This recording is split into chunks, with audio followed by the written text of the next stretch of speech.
أعوذ بالله من الشيطان الرجيم. بسم الله الرحمن الرحيم.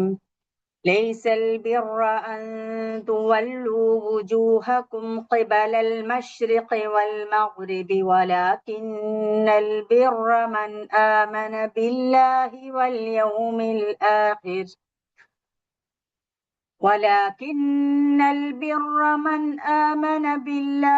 واليوم الآخر والملائكة والكتاب والنبيين وآتى المال على حبه ذوي القربى واليتامى والمساكين وابن السبيل والسائلين وفي الرقاب وأقام الصلاة وآتى الزكاة والموفون بعهدهم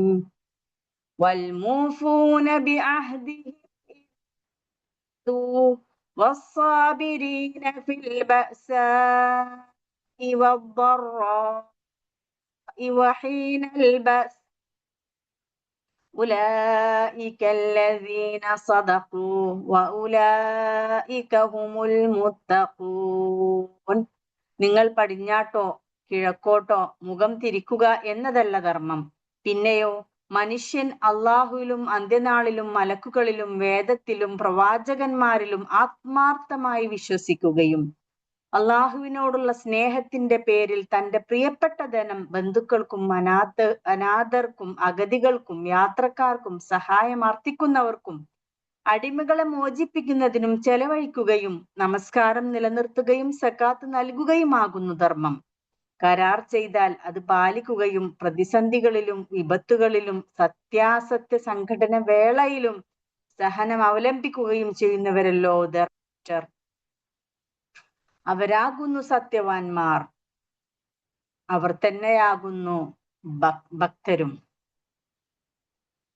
ബിസ്മില്ലാ അൽഹംദുലില്ലാ റബ്ബിൽ ആലമീൻ വസ്സലാത്തു വസ്സലാമു അലാ റസൂലിൽ അമീൻ വഅലാ ആലിഹി വസ്ഹബി അജ്മഈൻ അമ്മാ ബഅദ് റബ്ബി ഇശ്റഹ് ലി സദ്രി വയസ്സിർ ലി അംരി വഹ്ലുൽ ഉഖ്ദതം മിൻ ലിസാനി യഫ്ഖഹു ഖൗലി. പ്രിയപ്പെട്ടവരെ, അസ്സലാമു അലൈക്കും വറഹ്മത്തുള്ളാഹി വബറകാതുഹു. സൂറത്ത് ബഖറയിലെ 177-ാമത്തെ ആയത്തും അതിന്റെ അർത്ഥവുമാണ് വായിച്ചത്. ഈ ഒരു ആയത്തില് കഴിഞ്ഞ ബഖറയിൽ തന്നെ നമ്മൾ കഴിഞ്ഞു പോയ ആയത്തുകളിൽ പറഞ്ഞ കിബില മാറ്റത്തെ കുറിച്ച് പറഞ്ഞിട്ടുണ്ടായിരുന്നു. അപ്പൊ ആ കിബില മാറ്റ പെട്ടെന്നുണ്ടായ മസ്ജിദുൽ അഖ്സയിൽ നിന്നും മസ്ജിദുൽ ഹറാമിലേക്ക് കഅബയിലേക്കുള്ള ആ കിബില മാറ്റത്തെ ഒരുപാട് പ്രശ്നമായിട്ട് അവിടുത്തെ സമൂഹം കണ്ടിരുന്നു. അതായത് അവര് പറഞ്ഞിരുന്നത് അവർക്ക് ഈ കിബില മാറ്റിയതോടെ മുസ്ലിങ്ങളിൽ അവശേഷിച്ച മതധർമ്മം നഷ്ടപ്പെട്ടു എന്നാണ് യഹൂദരും ക്രിസ്ത്യാനികളും അവരുടെ ഒരു സംസാരം അങ്ങനെയായിരുന്നു. അപ്പോ ഇവിടെ ഈ ഒരു ആയത്തില് അള്ളാഹ് പറയാണ്, നിങ്ങളുടെ മുഖം കിഴക്കോട്ടാണോ പടിഞ്ഞാട്ടാണോ എന്ന തിരിക്കുന്ന ആ ഒരു വിഷയത്തിലല്ല ബിർറെന്ന് പറയുന്നത്. ശരിയായ ബിർറ് നിങ്ങൾ ഫിസിക്കലി ഇങ്ങനെ അങ്ങോട്ട് തിരിഞ്ഞു ഇങ്ങോട്ട് തിരിഞ്ഞു എന്നുള്ള ഒരു ഫിസിക്കൽ ആക്ടിലല്ല ശരിയായ നന്മ, നീതി, അതായത് ധർമ്മം എന്ന് പറയുന്ന അതല്ല, മറിച്ച് എന്തൊക്കെയാണ് എന്നാണ് ഈ ആയത്തിൽ പറയുന്നത്. അപ്പോ നമുക്ക് ഈ ആയത്തിന്റെ അർത്ഥത്തിലേക്ക് കടക്കാം. ലൈസൽ ബിർറ, ലൈസ അല്ല, ബിർറ നന്മ. ബിർറിന് ഒരുപാട് അർത്ഥങ്ങളുണ്ട്. അതിൽ നന്മ എന്ന് പറയുന്നുണ്ട്, അതുപോലെ തന്നെ നീതി, പുണ്യം, സുഹൃതം, ധർമ്മം, ഇങ്ങനെ പല അർത്ഥങ്ങളും ഉൾക്കൊള്ളുന്ന ഒരു വാക്കാണ്. ബിർറിന്റെ ആശയത്തിൽ ഇതെല്ലാം അടങ്ങിയിട്ടുണ്ട്. അപ്പൊ ലൈസൽ ബിർറ ആ നന്മയല്ല, ആ ബിർറല്ല. എന്ത് ലൈസ എന്നാണ് അല്ല, അൻ തുവല്ലു, വല്ലായു വല്ലു തിരിക്കുക. അപ്പൊ തിരിക്കുന്നതിൽ അൻ തുവല്ലു തിരിക്കുക എന്നത് വുജൂഹക്കും നിങ്ങളുടെ മുഖം, വജ്ഹിന്റെ പ്ലൂറലാണ് വുജൂഹ്. വുജൂഹ് മുഖങ്ങൾ, വുജൂഹക്കും നിങ്ങളുടെ മുഖങ്ങൾ. ഖിബല നേരെ, ഖിബലൽ മശ്രിഖി, അതായത് മഷ്രിഖ് എന്ന് പറഞ്ഞാൽ ഇഷ്റഖ് നിസ്കാരം ആലോചിച്ചാൽ മതി. രാവിലെ കിഴക്കാണ് സൂര്യൻ ഉദിക്കുന്നത്. ഇഷ്റഖ് നിസ്കാരം രാവിലെ സൂര്യൻ ഉദിച്ചതിന് ശേഷമുള്ള നിസ്കാരത്തെയാണ് പറയുന്നത്. അപ്പൊ മഷ്രിഖ് എന്ന് ഓർത്തു വെക്കാൻ ഏറ്റവും എളുപ്പം കിഴക്ക്, അതായത് കിഴക്കോട്ട് നേരെ നിങ്ങളുടെ മുഖം തിരിക്കുന്നതിലല്ല പുണ്യം. വൽ മഗ്രിബി പടിഞ്ഞാറിനും, മഗ്രിബ് എന്ന് പറഞ്ഞാൽ മഗ്രിബിന്റെ സമയം പിന്നെ പടിഞ്ഞാറ് ഉദിക്കുന്ന സമയത്താണ് മഗ്രിബിന്റെ സമയം. അപ്പൊ അത് ഓർത്ത് വെക്കാൻ എളുപ്പമാണ്. മഗ്രിബ് എന്ന് പറഞ്ഞാൽ പടിഞ്ഞാറ്, അർബ് അർബ് എന്നാണ് പടിഞ്ഞാറിന് പറയാം. അപ്പൊ ഈ അൽ മഗ്രിബ് പടിഞ്ഞാറിനും കിഴക്കിനും നേരെ നിങ്ങളുടെ മുഖങ്ങളെ തിരിക്കുന്നതിലല്ല ലൈസൽ ബിർറ, പുണ്യം അതിലല്ല. വലാക്കിന്ന എന്നാൽ പക്ഷേ എന്തിനാണ് പുണ്യം എന്തിനാണ്? ബിർറ വലാക്കിന്നൽ ബിർറ പുണ്യം എന്തിലാണ്? ബിർറ എന്തിനാണ്? മൻ ആരാണോ ആമന വിശ്വസിച്ചു.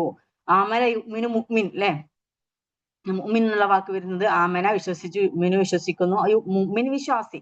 അപ്പൊ മൻ ആരാണോ ആമന വിശ്വസിച്ചു, ബില്ലാഹി അല്ലാഹുവിൽ, അല്ലാഹുവിനെ കൊണ്ട്, ബി കൊണ്ട്, അല്ലാഹുവിനെ കൊണ്ട്, ആൻഡ് അൽ യൗമിൽ ആഖിർ, യൗം ദിവസം, ആഖിർ എന്ന് പറഞ്ഞാൽ അവസാനം. അപ്പൊ അന്ത്യനാള്, പരലോകത്തിലുള്ള വിശ്വാസത്തിൽ, അല്ലാഹുവിലും പരലോകത്തിലും വിശ്വസിച്ചു. വൽ മലായിക്കത്തി മലക്കുകളിലും വിശ്വസിച്ചു. വൽ കിതാബ് വേദഗ്രന്ഥങ്ങളിൽ വിശ്വസിച്ചു. മലായിക്കത്തിന്റെ സിംഗുലറാണ് മലക്ക്, മലക്കിന്റെ പ്ലൂറലാണ് മലായിക്കത്ത്. പിന്നെ കിതാബ് വേദഗ്രന്ഥ പുസ്തകം, അതായത് ഇവിടെ ഉദ്ദേശിക്കുന്ന വേദഗ്രന്ഥങ്ങളെയാണ്. വൻ നബിയീൻ, നബിയുടെ പ്ലൂറലാണ് നബിയീൻ, അതായത് പ്രവാചകന്മാരിലും.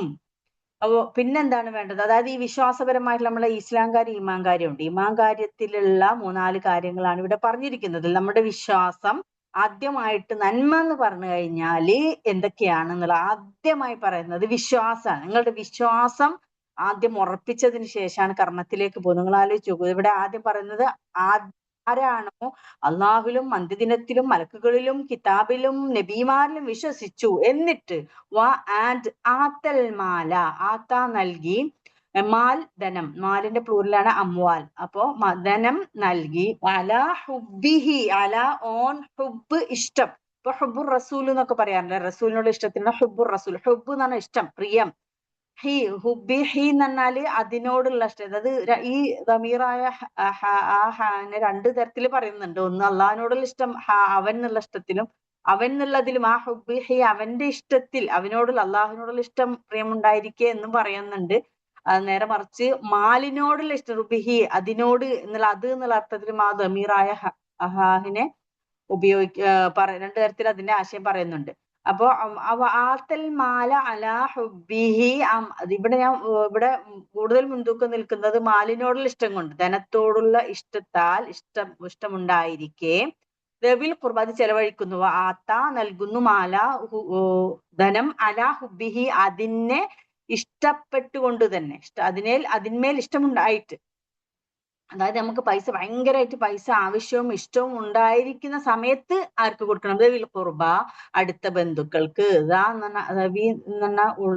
ഖുർബ എന്ന് പറഞ്ഞാൽ അടുപ്പം എന്നുള്ളതാണ്. ഖരീബ് എന്നുള്ള വാക്കെന്നൊക്കെ വരുന്നത്. ഖരീബ് അടുപ്പ്, ബഈദ് ദൂരെ എന്നൊക്കെ പറയാം. ഖരീബ് എന്ന് പറയുന്നത് ദവിൽ ഖുർബ അടുപ്പമുള്ള, അതായത് ബന്ധുക്കളെയാ പറയുന്നത് ദവിൽ ഖുർബ, അടുപ്പമുള്ള ആളുകൾക്ക്, അതായത് റിലേറ്റീവ്സ്. വൽ യതാമ യത്തീമിന്റെ പ്ലൂറലാണ് യതാമ. അപ്പൊ യത്തീം ആരാണ്? അനാഥ. അപ്പൊ അനാഥർക്കും. വൽ മസാക്കീന മിസ്കീന്റെ പ്ലൂറലാണ് മസാക്കീൻ, അപ്പോ അഗതികൾക്കും. അപ്പൊ അതായത് പൈസയോടുള്ള അതിയായ പ്രിയം ഉണ്ടായിരിക്കെ നമ്മളത് ഇത്തരത്തിലുള്ള കാറ്റഗറിയിലുള്ള ആളുകൾക്കൊക്കെ കൊടുക്കലാണ് നന്മ. വിശ്വാസം ഉണ്ടായിട്ടതിന് ശേഷം നമ്മുടെ കർമ്മരൂപത്തിലേക്ക് ഇതൊക്കെ ചെയ്യണം എന്നുള്ളതാണ്. വബിന സെബീലി, ഇബിന സെബീൽ എന്ന് പറഞ്ഞാൽ വഴിയാത്രക്കാർക്ക് നൽകണം. വഫിർ റിഖാബി അടിമ വിമോചനത്തിന് നൽകണം. വഅഖാമ സ്വലാത്ത്, എന്നിട്ട് അതായത് ഇപ്പൊ ഈ പണം ആർക്കൊക്കെയാണ് പറഞ്ഞത്? 3-4 കൂട്ടരെ പറഞ്ഞു. പണത്തോട് ഇഷ്ടമുണ്ടായിരിക്കെ ദവിൽ ഖുർബ, റിലേറ്റീവ്സ്, യതാമ, അനാഥകൾക്ക്, മസാക്കീന് അഗതികൾക്ക്, ഇബ്നു സബീല് വഴിപോക്കന്മാർക്ക്, സായിലീൻ ചോദിക്കുന്നവർക്കെല്ലാം, പിന്നെ വഫി റിഖാബി, ഫീ എന്ന് പറഞ്ഞാൽ റിഖാബ് എന്ന് അടിമത്തം. ഇങ്ങനെ ഇത്രയും കാറ്റഗറി ആളുകളിലേക്ക് പണം ചെലവഴിക്കുക. പിന്നെ എന്താണ് ചെയ്യേണ്ടത്? അഖാമസ്വല, ഇത് മാത്രം ചെയ്താൽ ശരിയാവില്ല. അല്ല നിർബന്ധമായിട്ട് പറഞ്ഞ ഫർളായിട്ടുള്ള ഇഖാമസ്സലാത്ത്, നമസ്കാരം നിലനിർത്തലും, ആത്ത സക്കാത്ത് നിർബന്ധമായിട്ട് ഫർളായ കാര്യമായ സക്കാത്ത് നൽകലും ഇവിടെ ഉൾക്കൊണ്ടു അല്ലെ. അതായത് നിസ്കാരവും സക്കാത്തും ഒക്കെ ഇവിടെ ഉൾക്കൊണ്ടു. സക്കാത്ത് നൽകലുമാണ് ഈ പുണ്യം എന്ന് പറഞ്ഞു. ഇനി എന്നിട്ട് എന്താണ്? അഖാമ എന്നാണ് നിലനിർത്തുക കേട്ടോ. സലാത്ത് നിസ്കാരം, ആത്ത് എന്ന് പറഞ്ഞാൽ നൽകുക. ആത്തൽ മാല നേരത്തെ പറഞ്ഞ പോലെ ഇവിടെ ആത്ത സക്കാത്ത് നൽകുക. പിന്നെന്താണ്? അത് മാത്രം പോരാ. വൽ മൂഫൂന ബി അഹ്ദിഹിം, അവരെങ്ങനെയാണ്? മൂഫൂന എന്ന് പറഞ്ഞാൽ പാലിക്കുക. പാലിക്കുക. മൂഫൂന പാലിക്കലുമാണ്. ബി അഹ്ദ് എന്ന് പറഞ്ഞ കരാറ് വാഗ്ദാനം. ബി കൊണ്ട് അഹ്ദ് വാഗ്ദാനം ഹിം അവരുടെ. അപ്പൊ അവരുടെ വാഗ്ദാനങ്ങൾ അവർ നിറവേറ്റുന്നവരാണ്, അവർ കൃത്യമായി പാലിക്കുന്നവരാണ്. ഇതാ അഹദു അവർ കരാറിൽ ഏർപ്പെട്ടാൽ, അതായത് തങ്ങളുടെ അവരെങ്ങാനും ആരോമെങ്കിലുമായിട്ട്, ഇതാന്ന് പറഞ്ഞാൽ വെൻ ആഹദു എന്ന് പറഞ്ഞാൽ അവർ കരാർ ചെയ്തു എന്നാണ്. ആഹദു അഹ്ദ് കരാർ, അഹ്ദ് കരാർ. ആഹദ ആഹദൂ അവർ, അഹദൂ എന്നുള്ള വാവാണ് അവർ എന്ന് പറയുക. അവർ കരാർ ചെയ്തു. അപ്പൊ അവർ കരാർ ചെയ്താൽ അവരെങ്ങനെയാണ് കൃത്യമായി അവരുടെ കരാർ, അഹ്ദിഹിം അവരുടെ കരാർ, മൂഫൂനെയാണ് അവർ പൂർത്തീകരിക്കുന്നവരാണ്. പിന്നെ മാത്രല്ല വസ്സാബിരീനാണ്. ആൻഡ് സബർ എന്ന് പറഞ്ഞാൽ ക്ഷമ. സ്വാബിരീൻ എന്ന് പറഞ്ഞാൽ ക്ഷമാലുക്കളാണ്. എപ്പോഴാണ് അവർ ക്ഷമ ചെയ്യുന്നത്? ഫിൽ ബഅ്സാ, ഫി ഇൽ ബഅ്സാ എന്ന് പറഞ്ഞാൽ ബുദ്ധിമുട്ട്, ബുദ്ധിമുട്ടുകൾ ഉണ്ടാകുമ്പോൾ വദ്ദറാഇ ആപത്ഘട്ടങ്ങളിൽ ഉപദ്രവങ്ങളൊക്കെ ഉണ്ടാകുമ്പോൾ അവർ വളരെയധികം സ്വാബരീങ്ങളായിരിക്കും. And Heena when ബഅ്സ് യുദ്ധവേള. ഏത് ഹീന എന്ന് പറഞ്ഞ വേള? ഹീന എന്ന് പറഞ്ഞ വേള, പിന്നെ ഹീന എന്ന് പറഞ്ഞ വേള, അത് ബഅ്സ അല്ല, ബഅ്സ് എന്ന് പറഞ്ഞ യുദ്ധത്തിനാണ് ബഅ്സ് എന്ന് പറയാറ് പൊതു ഖുറാനില്. അപ്പൊ ഹീനൽ ബാസ് യുദ്ധവേളയിലും ഉലായിക്ക അവരാകുന്നു അല്ലദീന സദഖൂ സത്യം പാലിച്ചവർ. സദഖൂ സത്യം പാലിച്ചവരാണ്. ഉലായിക്ക അവർ തന്നെയാകും ഹുമുൽ മുത്തഖുഹും അവർ തന്നെയാകുന്നു മുത്തഖൂൻ മുത്തഖീങ്ങൾ, അതായത് സൂക്ഷ്മത പുലർത്തുന്നവർ. ഈ ആയത്തിൽ വലിയൊരു ആയത്താണ്. ഒരുപാട് കാര്യങ്ങൾ, ഒരു വിശ്വാസി എന്താണ് ധർമ്മം എന്നുള്ളത് വെറുതെ ഒരു കിഴക്ക് പടിഞ്ഞാട്ടങ്ങ് തിരിഞ്ഞു, അല്ലെങ്കിൽ ഞാനിങ്ങനെ കിഴക്കിലേക്ക് തിരിഞ്ഞു എന്നുള്ള തിരിയൽ നിങ്ങൾ അധികം തർക്കിച്ച് നിൽക്കലല്ല പുണ്യം. പുണ്യം നടന്ന ഇത്രയും കാര്യങ്ങൾ ചെയ്യുന്ന ഒരു വ്യക്തിയാണ് നന്മ ചെയ്തവൻ, പുണ്യം ചെയ്യുന്നവൻ, ധർമ്മം ചെയ്യുന്നവൻ എന്ന് പറയുക എന്നുള്ളതാണ് ഈ ആയത്തിൽ പറയുന്നത്. അതായത് പടിഞ്ഞാട്ടോ കിഴക്കോട്ടോ മുഖം തിരിക്കുക എന്നത് ആലങ്കാരികമായി പറഞ്ഞ, അതായത് മതത്തിന്റെ ബാഹ്യമായ ചില ആചാരങ്ങൾ സവീകരിക്കുകയോ കേവലം ഒരു ചടങ്ങെന്നോണം ചില നിശ്ചിത കർമ്മങ്ങൾ നിർവഹിക്കുകയോ ഭക്തിയുടെ ചില അംഗീകൃത രൂപങ്ങൾ പ്രകടിപ്പിക്കുകയോ അല്ല അള്ളാഹുവിൽ സ്ഥാനവും വിലയുമുള്ളത് യഥാർത്ഥ പുണ്യം എന്ന വസ്തുത ഗ്രഹിപ്പിക്കുകയാണ് ഇതിലൂടെ പറയുന്നത്. ഇവിടെ നമ്മൾ ഒന്ന് രണ്ട് കാര്യങ്ങൾ പറയാനുള്ളത്. ഇവിടെ നമ്മൾ ഈ ആദ്യം വിശ്വാസ കാര്യങ്ങൾ പറയാം. ഒരു മുസ്ലിമിന്റെ നിർബന്ധമായ കാര്യമാണ് ഇസ്ലാം കാര്യം, ഈമാൻ കാര്യം, അല്ലെ? നമ്മൾക്കറിയാം 5 ഇസ്ലാം കാര്യം 5, ഈമാൻ കാര്യം 6ആണ്. അത് ഇസ്ലാം കാര്യം എല്ലാവർക്കും അറിയാം. ഈമാൻ കാര്യങ്ങളിൽ പെട്ടതാണ് എന്താണ് മലക്കുകളിൽ വിശ്വാസം, വേദഗ്രന്ഥത്തിൽ വിശ്വാസം, കിതാബുൽ നബിമാരിൽ വിശ്വാസം, അന്ത്യദിനത്തിൽ വിശ്വസിക്കുക, അള്ളാഹു വിശ്വസിക്കുക. ഇങ്ങനെ വിശ്വാസമാണ് ഒരാളുടെ ഈമാൻ. ഈമാൻ എന്ന് പറഞ്ഞത് വിശ്വാസമല്ലേ? അതൊക്കെ ഈമാൻ കാര്യങ്ങൾ 6ആണ്, അല്ലെ? വിധിവിശ്വാസമൊക്കെ ഉൾപ്പെട്ടിട്ടുള്ളത്. അപ്പോ അതാണ് ആദ്യം നമ്മൾ ഇതിൽ വിശ്വസിച്ചു കൊണ്ടാണ് പിന്നെ കർമ്മങ്ങളിലേക്ക് കടക്കേണ്ടത്. ഇവിടെ നമ്മൾ പണം നൽകുന്നതിനെ കുറിച്ച് പറഞ്ഞപ്പോ യതീമുകൾക്ക് പറഞ്ഞു, റിലേറ്റീവ്സിന് പറഞ്ഞു, അല്ലെ? അപ്പോ നമ്മളിലെ ഒരു റിലേറ്റീവ് നമ്മൾ ആദ്യം ചെലവഴിക്കുന്ന സമയത്ത് ഏറ്റവും മുൻഗണന കൊടുക്കേണ്ടത് സ്വന്തം കുടുംബത്തിലുള്ള ആളുകൾ പ്രയാസപ്പെടുന്നുണ്ടെങ്കിൽ അവർക്കാണ് ആദ്യം മുൻഗണന കൊടുക്കേണ്ടത്. കാരണം നമ്മൾ ഒരു കുടുംബമുള്ള ബന്ധമുള്ള റിലേറ്റീവായ ഒരു പ്രയാസപ്പെടുന്ന ആളെ സഹായിച്ചാൽ 2 പുണ്യമാണ്. ബന്ധം ഊട്ടിയുറപ്പിച്ചതിന്റെയും നന്മ, അതായത് സദഖ ചെയ്തതിന്റെയും പുണ്യം അവിടെ നമുക്ക് ലഭിക്കും എന്നുള്ളതാണ് പ്രവാചകന്റെ വചനങ്ങളിൽ പറയുന്നത്. രണ്ടാമത് യത്താമ, യത്തീം എന്ന് പറഞ്ഞാൽ അനാഥ. അനാഥ പറഞ്ഞാൽ പൊതുവെ പിതാവ് മരിച്ച ആളുകൾക്കാണ് അനാഥ എന്ന് പറയുന്നത്, പിതാവ് മരിച്ചവർ. ഇനിയിപ്പോ പിതാവ് മരിച്ച എല്ലാ ആളുകളും ഒരു പക്ഷേ പിന്നെ പാവപ്പെട്ട പണമില്ലാത്ത സാമ്പത്തികമായി പ്രയാസപ്പെടുന്നവരാവണമെന്നില്ല. അപ്പോ അവർക്ക് വേണ്ടി എന്താണ് നമുക്ക് ചെയ്യാൻ പറ്റുന്നത്? പണം കൊടുക്കേണ്ട ആവശ്യമില്ലെങ്കിൽ അവരുടെ സ്വത്ത്, ആ കുട്ടിയാണെങ്കിൽ അത് ഒരു പ്രായപൂർത്തി എത്തുന്നത് വരെ അത് ആ സ്വത്തിനെ നോക്കി സംരക്ഷിക്കുക എന്നതും അവരുടെ കുടുംബത്തിൽപ്പെട്ട ആളുകളുടെ മറ്റുള്ളവരുടെ ഉത്തരവാദിത്തത്തിലുള്ളതാണ് എന്നാണ് പറയുന്നത്. യത്താമ. പിന്നെ ഇവിടെ മസാക്കീനാണ് അടുത്ത പ്രകടനം. മസാക്കീൻ എന്ന് പറയുന്നത് അവർക്ക് ഒരുപാട് പ്രയാസങ്ങൾ ഉണ്ടാവും, പക്ഷെ അത് ആളുകളോട് അവർ ചോദിക്കുകയില്ല. മിസ്കീനും ഫക്കീറും വ്യത്യാസമുണ്ട്. ഫക്കീർ എന്ന വാക്കുണ്ട്, അതായത് അവരെ നമുക്ക് കണ്ടാൽ മനസ്സിലാവും ഫക്കീറുകളെ. പാവപ്പെട്ട ആളാണെന്ന് അവരുടെ ഭക്ഷണം, അവരുടെ എന്താ പറയാ, അവര് ചോദിച്ചു വരും, അവരുടെ അവസ്ഥ നമ്മൾ കാണും, അവരുടെ തന്നെ അവരൊരു പാവപ്പെട്ട ആളാണ് നമുക്ക് മനസ്സിലാവുന്ന ഒരാളുകളാണ് ഫക്കീർ. എന്നാൽ മിസ്കീൻ എന്ന് പറയുന്ന കാറ്റഗറി, അഗതി എന്ന് പറയുന്ന അവരാർക്കും മനസ്സിലാവില്ല ഇവർ ഇത്രയും പ്രയാസപ്പെടുന്നുണ്ട് എന്നുള്ളത്. അവര് ജീവിതത്തിന്റെ രണ്ടറ്റം മുട്ടിക്കാൻ വേണ്ടിയിട്ട് ഒരുപാട് കഷ്ടപ്പെടുന്നു, പക്ഷെ അവർ ഇസ്സത്ത് കൊണ്ട് അവർ ആരോടും ചോദിക്കുകയോ തന്റെ പരാതികൾ പറയുകയോ ഇല്ല. അതാണ് മിസ്കിൻ. അപ്പൊ അവരെ കണ്ടറിഞ്ഞ് നമ്മൾ ഉള്ളിലേക്ക് പോയ ഒരു വീട്ടിൽ ചെന്ന് കണ്ടാലും മനസ്സിലാവും ഇത്രയും ഒരു കഷ്ടപ്പെടുന്നുണ്ടല്ലോ. അപ്പൊ അത്തരത്തിലുള്ള ആളുകളെയാണ് ഇത് പറയുന്നത് മസാക്കീൻ, മിസ്കീനുകൾക്ക് കൊടുക്കണം എന്ന് പറയുന്നത്. അതുപോലെ തന്നെയാണ് വബിന സബീൽ, ഇബിന സബീൽ എന്ന് പറഞ്ഞ വഴിപോക്കർ. ഈ കാലഘട്ടത്തിൽ യാത്രക്കാരെയാണ് ഈ പറയുന്നത്. ഈ കാലഘട്ടത്തില് അഭയാർത്ഥികളായിട്ട് ഒരുപാട് രാജ്യങ്ങളിൽ യുദ്ധവും മറ്റു കലാപങ്ങളൊക്കെ കൊണ്ട് നാടുവിട്ടു പോകുന്ന ആളുകളെയൊക്കെ ഇബ്നു സബീലില് നമുക്ക് പെടുത്താൻ പറ്റും എന്ന് ചില പണ്ഡിതന്മാര് പറഞ്ഞിട്ടുണ്ട്. അത്രയും ആരുമില്ലാത്ത സ്വന്തം നാടും വീടും വിട്ടുപോകുന്ന ആളുകളെ നമ്മൾ സഹായിക്കാൻ ബാധ്യസ്ഥരാണെന്നാണ് പറയുന്നത്. ഇബ്നു സബീൽ ഇബ്നു വസാഇലിൻ ചോദിച്ചു വരുന്നവർ, അതായത് ചോദിച്ചു വരുന്നവർ എന്ന് മാത്രമാണ് അവിടെ ഒരു കണ്ടീഷൻ പറഞ്ഞിട്ടുള്ളത്. അതായത് നമ്മൾ ചോദിച്ചു വരുന്ന ആളെ ഇയാൾ ശരിക്കും ഉള്ളവനാണോ ഇല്ലാത്തവനാണോ, അവരുടെ ഡ്രസ് നോക്കണം, അവരുടെ ജോലി എന്താ നോക്കണം, ഒന്നും നോക്കേണ്ട ആവശ്യമില്ല. ഇവിടെ സായിലി എന്ന് പറഞ്ഞാല് നമ്മളോട് ഒരു പ്രയാസം പറഞ്ഞിട്ട് അത് ചോദിക്കുകയാണ്. ചോദിച്ചു കഴിഞ്ഞാൽ അയാൾക്ക് കൊടുക്കൽ നമ്മളുടെ നമുക്ക് കൊടുക്കാൻ നമ്മൾ ഉത്തരവാദിത്തപ്പെട്ട ആളാണ്, അതായത് നമുക്ക് കൊടുക്കേണ്ടവരാണ്. അതായത് ഇയാൾക്ക് അത് ചോദിക്കേണ്ട അവസ്ഥ തന്നെ വന്നത് ഒരു പക്ഷേ അയാളുടെ പ്രയാസം കൊണ്ടായിരിക്കും. അപ്പൊ ഈ ചോദിച്ചു വരുന്ന ആള് ഒരു കുതിരന്മേലാണ് വന്നതെങ്കിൽ പോലും, കുതിരപ്പുറത്ത് സവാരി ചെയ്തിട്ട് വന്ന ആളാണെങ്കിൽ പോലും അയാൾക്ക് ചോദിക്കുന്നവൻ നിങ്ങൾ കൊടുക്കണം എന്നാണ് പ്രവാചക വചനം. അപ്പൊ അതുപോലെ റിഖാബ് എന്ന അടിമ വിമോചനത്തിന് ഇതില് നമ്മൾ മനസ്സിലാക്കുന്നത്, അടിമത്ത വിമോചനത്തിന് ഇസ്ലാം പണം ചെലവഴിക്കാൻ വേണ്ടി പ്രോത്സാഹിപ്പിക്കുന്നതിന്റെ അർത്ഥം ഇസ്ലാം ഒരിക്കലും അടിമത്തത്തെ പ്രോത്സാഹിപ്പിക്കുന്നില്ല എന്നുള്ളതിന്റെ ഒരു തെളിവാണ് ഈ ഒരു ആയത്ത്. അതായത് നമ്മൾക്ക് ഖുറാനിലെ പല സ്ഥലങ്ങളിലും പ്രായശ്ചിത്തമായിട്ട് അടിമയെ മോചിപ്പിക്കാൻ പറയുന്നുണ്ട്. അപ്പൊ ഒരാളടുത്ത് പണം ഉണ്ടെങ്കിൽ അയാൾ സ്വന്തം കീഴിലുള്ള അടിമയെ സ്വതന്ത്രനാക്കുകയോ അല്ലെങ്കിൽ മറ്റൊരാളുടെ കീഴിലുള്ള അടിമയെ പണം കൊടുത്ത് മോചിപ്പിക്കുകയോ ചെയ്യുന്നതിൽ പുണ്യം പറയുന്നുണ്ട് ഇസ്ലാം. അപ്പൊ അന്നത്തെ കാലഘട്ടത്തിൽ യുദ്ധങ്ങൾ വരുന്ന സമയത്ത് അടിമകളെ പിടിക്കപ്പെടുന്ന ആളുകളെ പിടിച്ചു വെക്കുക എന്നുള്ള യുദ്ധത്തിൽ നിന്ന് പിടിക്കപ്പെടുന്ന, രാജ്യം പിടിക്കുമ്പോൾ അടുത്ത ആളുകളെ പിടിച്ചിട്ട് അങ്ങനെ ഇതിൽ വെക്കുക എന്നുള്ള അന്നത്തെ സാഹചര്യത്തിൽ ആവശ്യമുള്ളതാണ്. അന്ന് ആവശ്യമുള്ളത് കൊണ്ടാണ് അന്ന് ഒരുപാട് അടിമകള് സ്ത്രീകളായാലും കുട്ടികളാണെങ്കിലും ഒക്കെ ഇങ്ങനെ യുദ്ധത്തടവുകരായിട്ട് വന്നിട്ടുണ്ടായിരുന്നത്. പക്ഷെ എന്ന് വിചാരിച്ചത് ഇസ്ലാം അതിനെ പ്രോത്സാഹിപ്പിച്ചുകൊണ്ട് അടിമകളാക്കി വെച്ചതാണ് നമുക്ക് പറയാൻ കഴിയില്ല. അപ്പൊ ഇസ്ലാം ഇങ്ങനെയുള്ള അടിമകളെ മോചിപ്പിക്കാൻ ഒരുപാട് പ്രോത്സാഹിപ്പിക്കുന്ന ഒരു ആയത്തുകൾ ഒന്നാണ് ഇത്. പിന്നെ വഖാമസ്സലാത്ത്, അപ്പൊ ഇത്രയും ഉണ്ടായിരിക്കെ ഇതിന്റെ കൂടെ നിസ്കാരം നിലർത്തുകയും സക്കാത്ത് നൽകുകയും ചെയ്യുക എന്നതുകൂടി നമ്മൾ മനസ്സിലാക്കേണ്ടതാണ്. അല്ലാതെ ഈ കർമ്മങ്ങളും വിശ്വാസം കൊണ്ട് മാത്രമല്ല, നമസ്കാരവും അതിന്റെ കൂടെ പറയുന്നുണ്ട്. അപ്പൊ ഇത് രണ്ടും കൂടി പൂർത്തിയാകുമ്പോഴാണ് ഒരാൾ ശരിക്കും ധർമ്മം ചെയ്യുന്നത് എന്ന് പറയും. പിന്നെ അത് മാത്രമല്ല, ഈ ക്ഷാമകാലത്തും ദാരിദ്ര്യം, പിന്നെ അത് കഴിഞ്ഞിട്ട് പറയുന്ന വസാബിരീന ഫിൽ ബഅസായി, അതായത് അവർ കരാറ് വൽമൂഫൂന ബിഅഹ്ദിഹിം, അവരുടെ കരാറ് പാലിച്ചാൽ അവര് കരാറ് പൂർത്തീകരിക്കും. അപ്പൊ ഇതില് ഒരു വിശ്വാസിയുടെ ലക്ഷണമാണ്, അവരുമായി എന്ത് കരാർ നമ്മൾ ഉണ്ടാക്കിയാലും അവർ പൂർണ്ണമായും അത്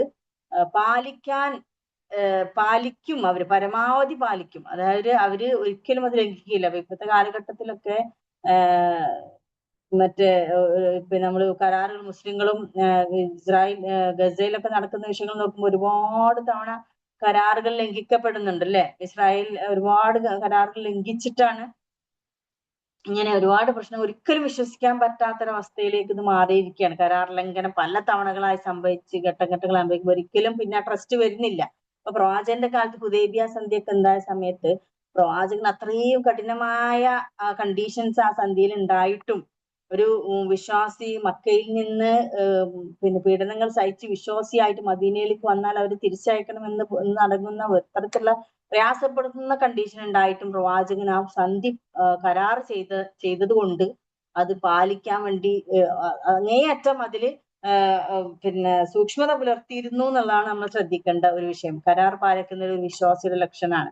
പിന്നെ വസ്സാബിരീന ഫിൽ ബഅസായി എന്ന് പറയുന്നത്, അതായത് ക്ഷാമകാലത്ത് ദാരിദ്ര്യവേളയിൽ ക്ഷമയും സഹനയും ആരംഭിക്കുന്നവർക്ക് കൂടുതൽ ഈ ഇത്തരത്തിലുള്ള ക്ഷമ ഈ ക്ഷമയാണ് ശരിക്കും ഈ പ്രയാസമുള്ള സമയത്ത്, നമുക്ക് ദാരിദ്ര്യം ഉണ്ടാകുന്ന സമയത്ത് ക്ഷമയുണ്ടാവുമ്പോൾ മാത്രമാണ്, ക്ഷമയും സഹനവും ആലംബിച്ചാൽ മാത്രമാണ് നമുക്ക് വീണ്ടും പ്രയത്നിക്കാനും ആ ദാരിദ്ര്യത്തെ അതിജയിച്ച് പുരോഗമിക്കാനും കഴിയൂ എന്നുള്ളത് അതൊരു സത്യമാണ് അല്ലെ. അല്ലാതെ അവിടുന്ന് അക്ഷമനായിക്കൊണ്ട് പല ആൾക്കാരും ആത്മഹത്യ ചെയ്യുന്ന അവസ്ഥയിലേക്കൊക്കെ പോവാറുണ്ട്. പക്ഷെ ക്ഷമ എന്ന് പറയുന്നത് അത്രയും പ്രയാസമുള്ള സമയത്ത് ക്ഷമിക്കുക എന്ന് പറയുന്നത് അത്രയും പ്രയാസമുള്ള കാര്യമാണ്. എന്നാൽ അത് ഇത്രയും പ്രതിഫലമുറ്റതുമാണ്. അങ്ങനെ ക്ഷമിച്ചവർക്ക് മാത്രമേ ജീവിതത്തിൽ ആ ഒരു ഘട്ടം തരണം ചെയ്യാൻ കഴിയുള്ളൂ.